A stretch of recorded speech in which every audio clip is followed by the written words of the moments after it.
السلام عليكم ورحمة الله وبركاته أعزائي المتابعين. جينا لكم بفيديو جديد ولازلنا بنتحدث عن المعاناة اللي بيعاني منها أي شخص بيبيع سيارة وما يكونش الشخص المشتري نقل الملكية.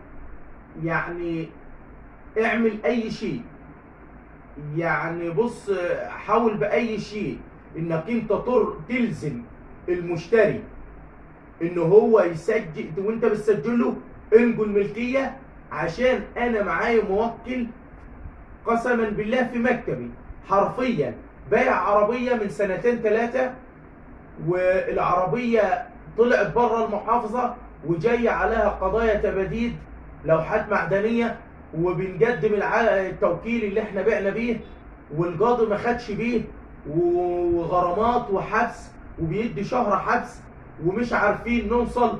وصلنا للبيع الاول اللي احنا بعنا له قال لك انا العربيه بعتها لواحد تاني، والواحد التاني ده انا ما اعرفش طريقه. فالنهارده لا، قبل ما تبيع الزم المشتري انقل له ملكيه العربيه وخليه يرخص على اسمه وينقل العربيه باسمه، عشان تبقى ضمنت سلامه نفسك. انما انت تتفاجئ ان بعد ما تبيع العربيه بسنه او سنتين تتفاجئ ان جاي عليك تبديد لوحات معدنيه او مخالفات او خلاف ذلك. بلاش يا جماعه عشان خاطر ربنا، عشان بتجينا حالات والله احنا كمحاميين بنعجز ان احنا نعمل معاها حاجه. في قضاة معينين ما بياخدوش بالتوكيل ولا بياخدوا بعقد البيع، فبيضطر بيأيد عليك انت الحكم وبيديك غرامه. يا ريت ناخد بالنا من النقطه دي وما نحاولش نسيب العربيه باسمنا مع بايع تاني عشان المشاكل اللي بتحصل بيها.